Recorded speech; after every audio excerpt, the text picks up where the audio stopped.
I'm beginning to see a glimmer of potential among you Earthlings. One word of advice.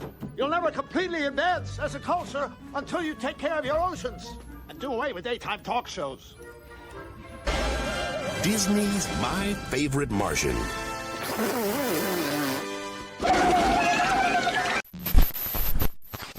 Now look, whenever you talk to me, don't... Uncle Martin, would you... Tim, you can't look at a Martian when he has BDM 974. His deficiency draws on your sufficiency, and you go into instant sleep. I'll have to leave the room for you to wake up again.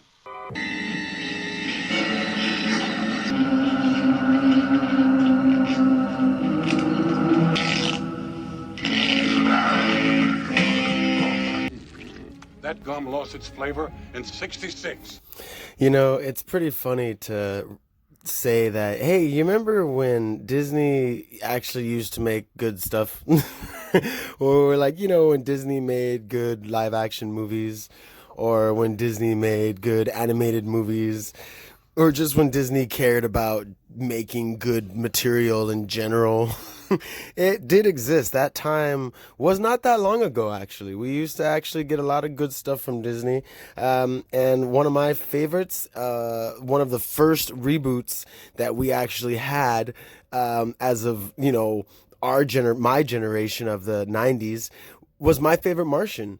And man, Disney really hit the nail on the head with that movie. I mean, they had Christopher Lloyd as the Martian and Jeff Daniels as Tim O'Hara, who was the character that brought in said Martian when he landed on Earth. Now, the funny thing is, people don't realize that this show was actually originally a 60s sitcom. It went on for 3 seasons, and it actually starred my boy, our fave, Bill Bixby, who was, as we all know, the man that brought the Hulk to the big screen.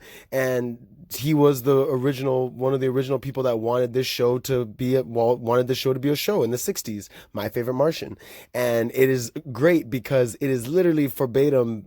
The beginning of the movie takes from like the first episode of the show, where literally he's just driving and this Martian crash lands, and you know, he finds out that he's from Mars and he's an anthropologist from Mars. You know, he studies Earth and he ends up coming to Earth to, you know, take some samples or do whatever anthropologist shit he wants to do, and he ends up crash landing here on Earth. And then in the show, you know, it went on, like I said, it went on for 3 seasons, so they were able to put 3 seasons worth into a movie, which was pretty cool for the most part. And when you know, the character Tim O'Hara brings him in, he pretty much calls him Uncle Martin. That's his nickname. And in the show, it's pretty funny because he looks like a normal guy. He doesn't have like a Martian look or anything to him. Whereas in the reboot, he totally is a Martian. Like, it's ridiculous. Like, he actually is like this alien being. But of course, you know, times have changed and we were barely developing CGI and shit. So that was, of course, something that, you know, we had to do because it was for the kids and the imagination, you know. And then, of course, one of the other cool things was the suit. And, you know, back in the day, when you were thinking of Martians and spacemen, you just put them in silver suits, right? That was just the go-to. Being put in a silver suit, that made him a spaceman. So for the reboot, they actually made the suit have a personality, and they called him Zoot. And they had my boy Wayne Knight play the voice, or, you know, portray the voice of the suit, and it was awesome. It was so funny. And I said this in my Space Jam review of A New Legacy. It was missing Wayne Knight, man, because Wayne Knight is what made the first Space Jam. He helped the team win in the end. They had their chubby white man. And in A New Legacy, they're like, nah, we don't need our chubby white man. We'll just get another Michael B. Jordan. Total nonsense bullshit. But anyway, Wayne Knight played a great supporting character in this. Plus you had like Elizabeth Hurley, Wallace Shawn. I mean, you had all kinds of great actors in this movie that made it fucking awesome, you know. And at the end of the day, it was for adults. Like, there were a lot of themes in this movie that were like pretty, like, you know, borderline, like, all right, this is more or less for adults, but it's still funny for kids because maybe they won't get it or whatever. But it was still a lot of fun, you know. I mean, there's a scene literally where they end up in like this dude's like toilet, you know, and they're gonna like get blown out of this guy's toilet. It's ridiculous, but it's still a lot of fun. You know, all the jokes that are made are pretty, you know, they land and they're actually good. I mean, Christopher Lloyd is a great actor, so, you know, anything that he, you know, overall, it was one of the best movies.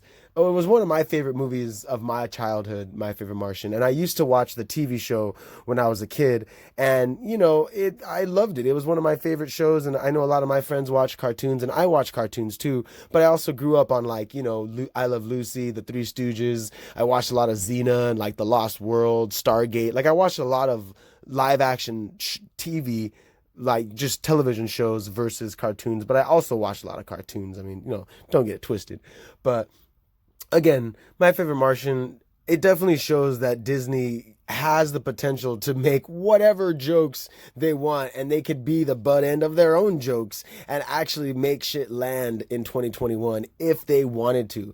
But they are so far down, you know, this whole PC ideology shit that it's just, I don't know if they can ever go back to making something that was this fun. I mean, I don't know if they can ever go back to making something that really appealed to all audiences of all ages, where kids would enjoy it and adults would be like, damn, I got that reference, you know, like, you know, like they could explain it to their kids if they wanted to, you know, I mean, but movies like this, I do not think can be made anymore, and it's unfortunate. And, you know, to the nail on the head also was that the guy that played the Martian in the TV show, right, with Bill Bixby, who, like I said, brought the Hulk to screen, right, my boy Bill Bixby, Ray Walston, the guy that played the Martian, he reprises his role in the remake, you know, and he was still on Earth, hiding out on Earth, and he ends up, like, it shows that he was working for the government. I mean, fuck yeah, totally believable. And then, you know, he ends up revealing himself at the end of the movie, and he ends up going back home with Christopher Lloyd. And it was a totally beautiful callback to the show, because of course someone like me watching the show as a teen, you know, when I used to see the TV show as a kid, it's like, whoa, I actually was able to put those two scenes together and be like, oh man, I could show friends and be like, hey, check this out, like, you know, it's crazy, like, and I was a total movie nerd. They didn't care. I mean, most of my friends didn't care, but I mean, it was still pretty awesome, you know. But like I said, it just shows. I hope Disney learns from this, that if they see this video, they just need to do better and make better movies, man, because they have the power. They have the potential to make better movies. They have the potential to make better shows. They have the potential to just, you know, do better. You know, everyone's saying do better, do better. What they need to do is just do better, because we know the potential is there. We know that the movies and everything and the cartoons that we loved and the characters that we loved are still there, and they still can be made and be done. You know, they can be done great. They can be great things, you know, like Uncle Martin here. Uncle Martin was a great choice, great decision. Do what Uncle Martin did and be a damn good reboot.